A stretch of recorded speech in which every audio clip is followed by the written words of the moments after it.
Je vais lire dans Jean chapitre 10.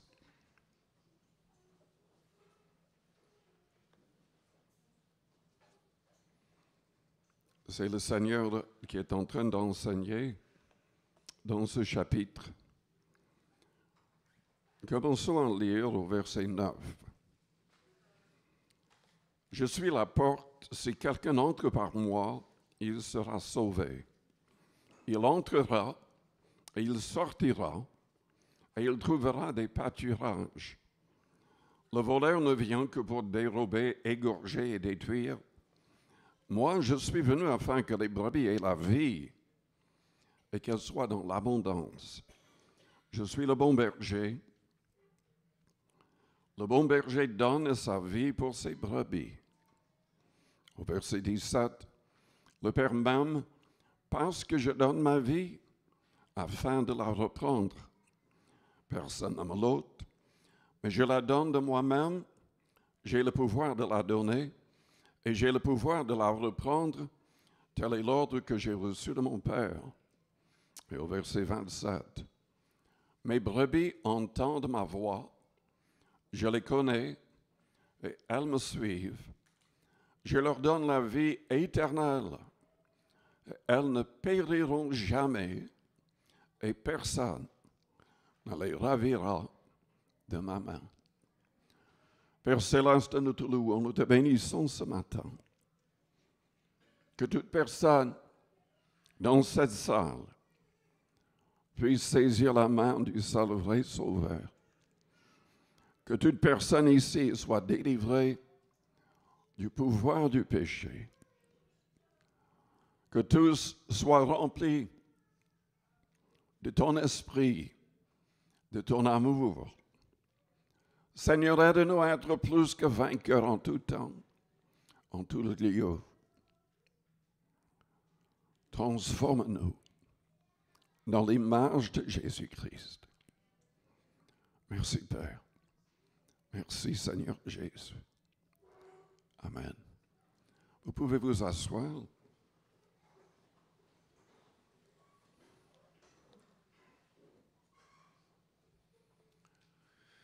Dieu veut changer l'histoire de votre vie. Il veut changer votre destinée. Dieu n'a pas épargné son propre Fils. Il l'a livré pour nous tous. Jésus-Christ est mort pour toi. Il est mort pour nous tous. Il a souffert pour nos fautes. Lui qui était sans péché. Et pour quelle raison est-ce qu'il a souffert ainsi? Tout simplement par amour. Parce que sans lui, tous les hommes sont condamnés. Votre destinée éternelle sera horrible si vous ne saisissez pas la main de Jésus-Christ. Dans l'Apocalypse au chapitre 20, nous voyons le jugement dernier. Au verset 11, « Puis je vis un grand trône blanc et celui qui était assis dessus. La terre et le ciel s'enfuirent devant sa face, et il ne fut plus trouvé de place pour eux. Et je vis les morts, les grands et les petits, qui se tenaient devant le trône. Des livres furent ouverts. Et un autre livre fut ouvert, celui qui est le livre de vie. Et les morts furent jugés selon leurs œuvres, d'après ce qui était écrit dans ces livres. La mer rendit les morts qui étaient en elle. La mort et le séjour des morts rendirent les morts qui étaient en eux. Et chacun fut jugé selon ses œuvres. Et la mort et le séjour des morts furent jetés dans les temps de feu. C'est la seconde mort, les temps de feu. Quiconque ne fut pas trouvé écrit dans le livre de vie fut jeté dans les temps de feu. Est-ce que votre nom est dans le livre de vie? Il n'y a que le Christ qui peut agir pour que votre nom y soit pour l'éternité. Au chapitre 3 de l'Apocalypse, Jésus-Christ, au chapitre 2 et 3, s'adressait à cette Église. Il y a des gens qui croient que c'est cette Église symbolise différentes époques dans l'histoire de l'Église. J'ai du mal à voir cela, personnellement. Je crois plutôt que ces sortes d'églises ont toujours existé à travers l'histoire. Mais ce qui est sûr, quand nous lisons ces deux chapitres, c'est que même parmi les croyants, même parmi les gens qui fréquentent des églises, tous ne seront pas sauvés. Tous ne comprennent pas. Tous ne sont pas de véritables disciples de Christ. Au chapitre 3, au verset 1er, nous lisons « Écrit à l'ange », excusez-moi, je me trompe.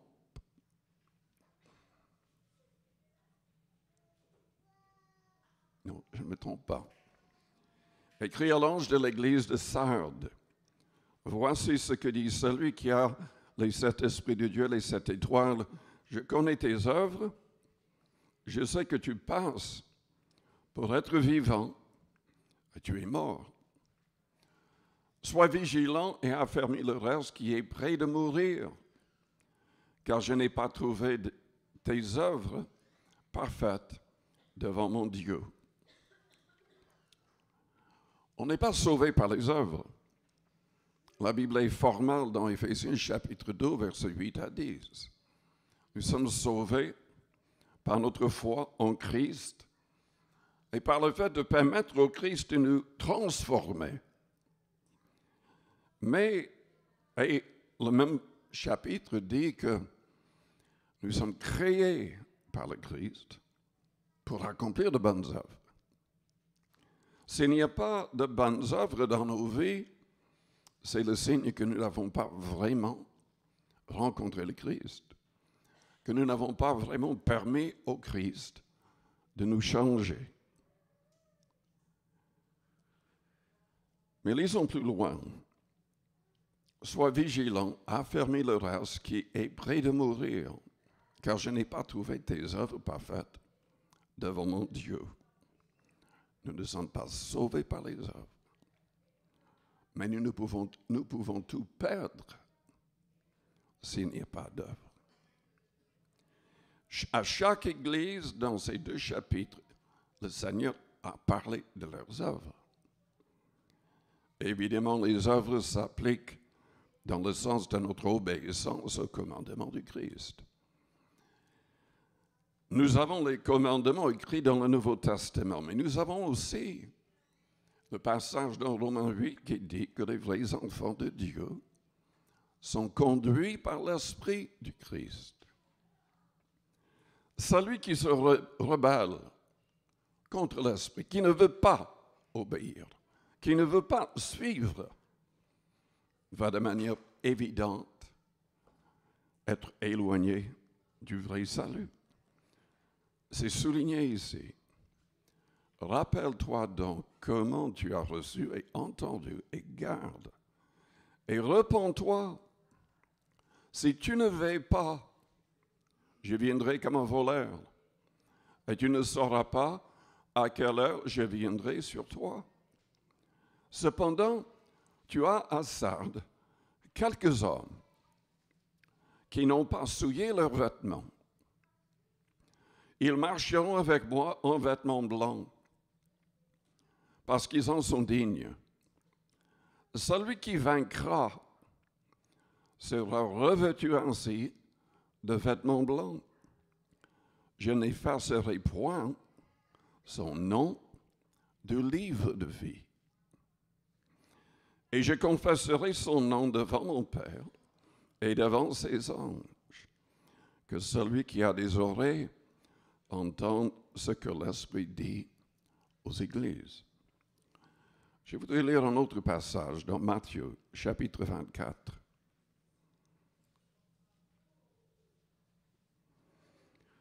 Jésus-Christ nous invite à veiller et à prier afin de ne pas tomber dans la tentation, car l'esprit est bien disposé, mais la chair est faible.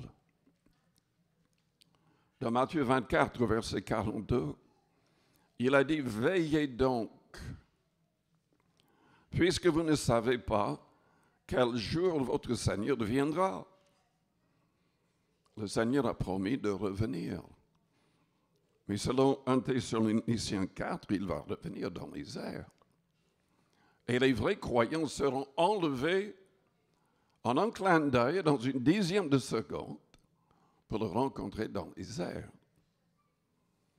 Après sera un jugement terrible contre le monde, contre ceux qui n'ont pas accepté de marcher en nouveauté de vie avec lui.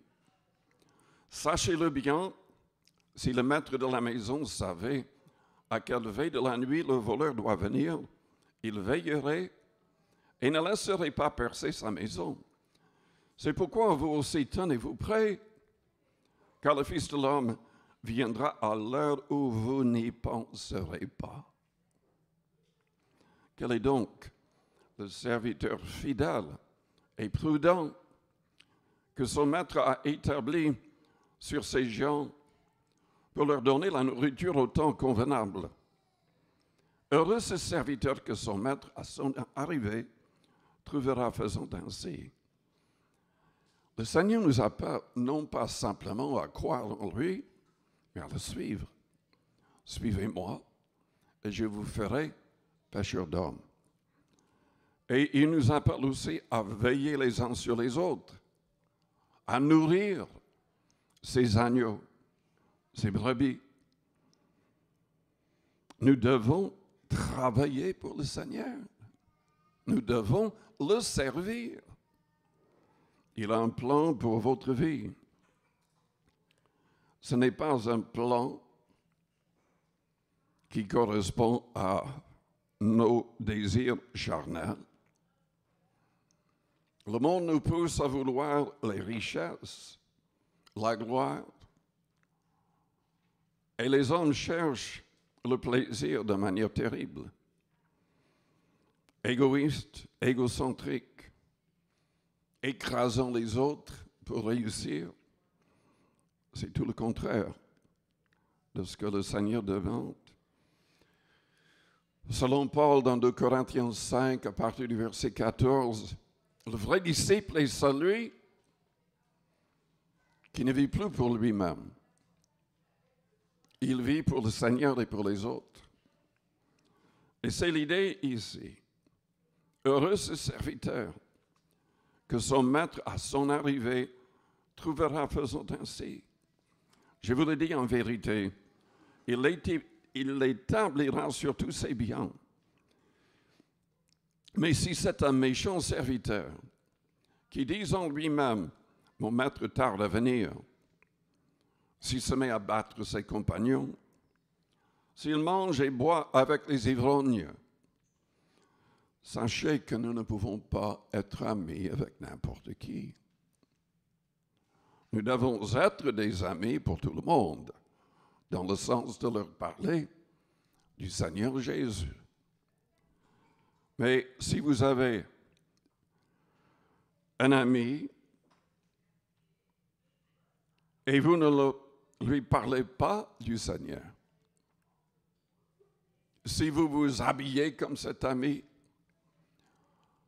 si vous écoutez la même musique du monde avec cet ami, si vous faites tout ce que l'ami veut faire, simplement pour être accepté, vous serez rejeté par le Seigneur.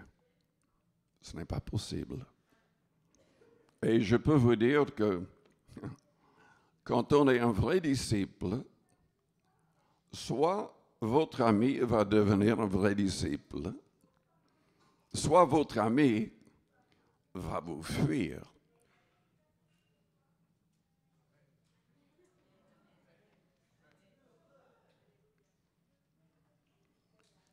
Les vrais disciples ne sont pas aimés par tout le monde. Jésus a dit même dans les derniers temps que les vrais chrétiens seraient haïs par toutes les nations. S'il se met à battre ses compagnons, s'il mange et boit avec les ivrognes, le maître de ce serviteur viendra le jour où il ne s'y attend pas, et à l'heure qu'il ne connaît pas, il le mettra en pièces et lui donnera sa part avec les hypocrites. C'est là qu'il y aura des pleurs et des grincements de dents. Vous savez, ce n'est pas toujours facile d'annoncer la vérité de l'Évangile. Les hommes ne veulent pas croire un Dieu qui pourrait avoir créé l'enfer. Souvent, nous pensons à Jésus-Christ, à sa gentillesse, mais est-ce que vous avez jamais réfléchi? C'est lui-même qui a créé l'enfer. La Bible dit dans Jean chapitre 1er que Jésus-Christ, il n'y a rien dans tout l'univers qui n'a pas été créé par lui. Il a dit lui-même dans Matthieu 24, 25 plutôt, que l'enfer a été créé à l'origine, non pas pour l'homme, mais pour le diable et ses anges. Mais malheureusement, parce que l'homme ne veut pas suivre Dieu, il se place sous la tutelle du diable et il sera jugé de la même manière. Souvent, les gens imaginent et se disent, mais moi, je ne suis pas une mauvaise personne. J'aide les autres. Et c'est vrai, à nos yeux, il y a des gens qui ne sont non convertis, qui semblent assez gentils. Parfois, il aide les pauvres. Mais Dieu voit tout. Il voit ce qui est dans les cœurs. Il déclare dans sa parole que les cœurs des hommes sont méchants, tortueux. Et il déclare dans sa parole que tous les hommes, sans exception, sont dignes de mort, sont dignes de jugement éternel. Qu'est-ce qui nous rend dignes de mort, selon la Bible? C'est très important de savoir parce que peut-être que vous, en tant que croyant, vous êtes toujours en train de commettre des choses qui vous rendent dignes de mort. Dans Romains chapitre 1er, il y a une liste qui est donnée. Paul parle en premier de l'idolâtrie, que les hommes se sont éloignés de la vérité à travers l'histoire, se sont aveuglés eux-mêmes, ont commencé à adorer la créature au lieu du Créateur, et Dieu les a livrés à leur sens réprouvé. Paul parle en premier du problème de l'homosexualité, du lesbianisme. Mais il continue au verset 28 en disant ceci. Comme ils ne se sont pas souciés de connaître Dieu,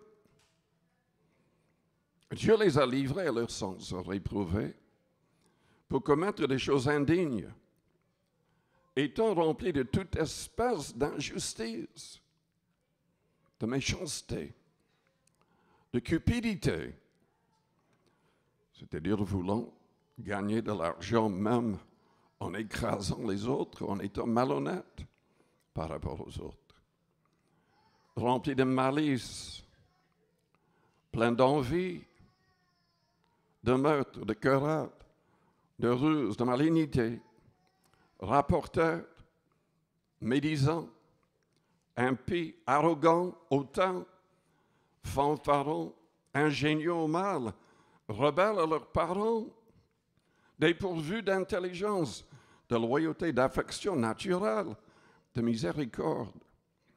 Et bien qu'ils connaissent le jugement de Dieu, déclarant dignes de mort ceux qui commettent de telles choses. Non seulement ils les font, mais ils approuvent ceux qui les font. Et c'est ce que nous voyons à la télé, dans les livres, dans les journaux. C'est tout ce qui est contre la volonté de Dieu qui est élevé et glorifié. Paul va plus loin dans Galates 5, parlant des œuvres de la chair, de jalousie, d'immoralité, de tout le reste. J'étais choqué.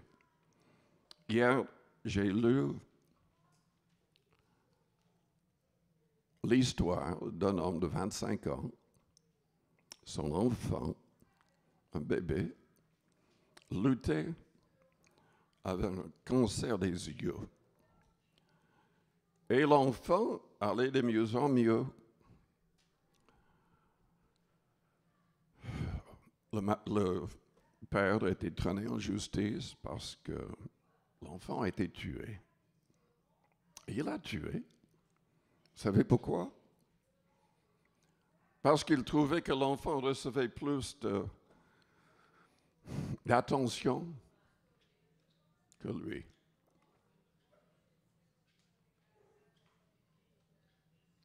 C'est inimaginable comment le cœur de l'homme peut être tordu. Et ça va tellement loin avec les fausses philosophies politiques, fausses religions. Les gens se laissent remplir d'orgueil et à l'instant où ils pensent que les autres ne sont pas aussi bons qu'eux, ils sont prêts à les voler, les violer, les tuer, croyant que même Dieu est de leur côté.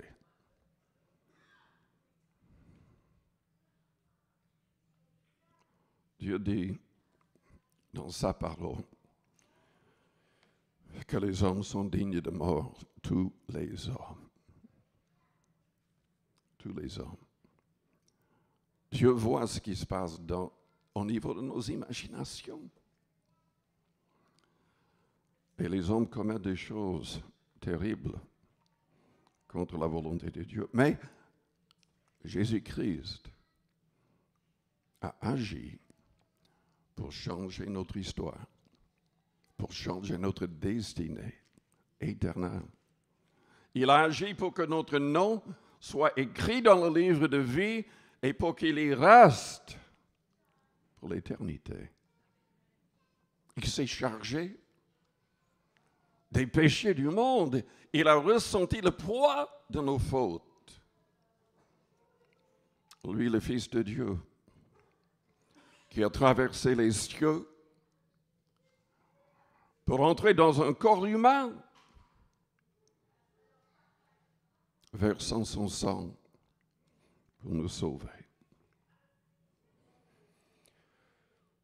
Est-ce que vous êtes sauvés?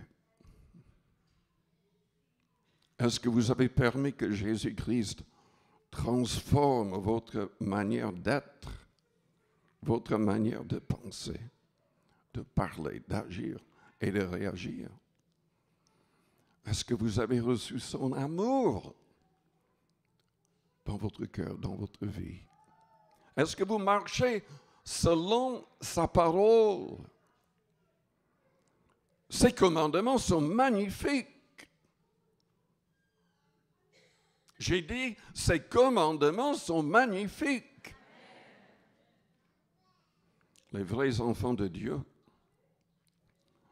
trouvent que ces commandements ne sont pas pénibles, mais magnifiques. Magnifiques. Est-ce que vous avez trouvé cela? Je vous invite à fermer vos yeux, à courber vos fronts, avec les yeux fermés, les fronts courbés. Je vous demande d'être honnête avec vous-même et avec Dieu. Est-ce que Jésus a changé votre vie? Est-ce que vous voulez continuer en étant l'esclave du péché, esclave de votre chair, esclave de la méchanceté, esclave du diable? Ou est-ce que vous voulez que Jésus-Christ règne dans votre cœur, qu'il vous change à fond, qu'il vous donne sa justice, sa paix et sa joie? Est-ce que vous voulez saisir la vie éternelle, évitant la mort éternelle? Si c'est votre désir, je voudrais prier pour vous. Je peux vous dire que la vraie vie chrétienne n'est pas automatique. Ce n'est pas quelque chose que vous pouvez faire par vous-même. Il faut vraiment un miracle. Il faut vraiment recevoir son esprit. Il faut vraiment, avec son aide, devenir comme le Christ en méditant sa parole jour et nuit, en passant assez de temps en prière.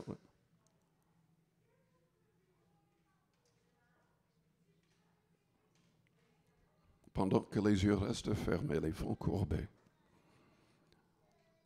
Si vous avez besoin de prière, besoin de délivrance peut-être, de quelque chose que vous voulez abandonner, mais vous n'arrivez pas par vous-même. Si vous voulez être un vrai disciple, recevoir la vie éternelle et plaire à Dieu, faites-moi signe. En élevant votre main, je voudrais prier pour vous. Il y a plusieurs personnes. Merci, merci, merci. Est-ce qu'il y a quelqu'un d'autre? Oui. Vous pouvez baisser vos mains. Est-ce qu'il y a quelqu'un d'autre? Merci. Je vous demande de répéter une prière après moi, que toute l'Église répète la prière. Père Céleste, j'ai besoin de toi. Je reconnais que je suis pécheur. Je désire que tu me délivres du pouvoir du péché. Délivre-moi de tout esprit mauvais et impur.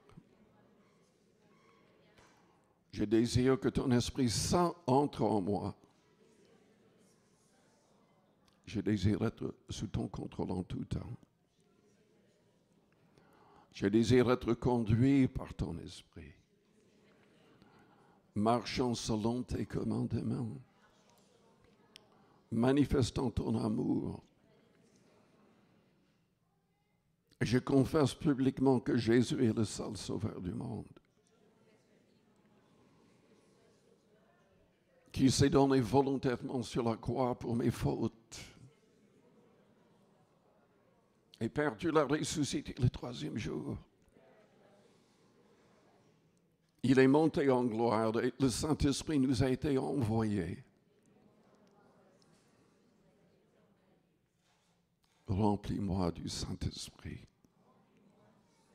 Aide-moi à être un vrai chrétien, un vrai disciple de Christ.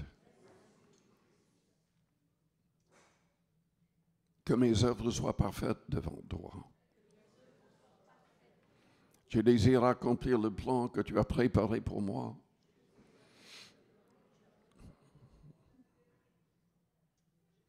Ouvre mes yeux, mon esprit, mon cœur, pour que j'accomplisse tout ton plan. Au nom de Jésus. Là, à votre place, priez à votre manière. Confessez vos fautes. Demandez à ce que Jésus soit le Seigneur, le maître de chaque détail de votre vie. Demandez à ce qu'il vous délivre de tout ce qui vous lie, de tout péché qui vous enveloppe si facilement.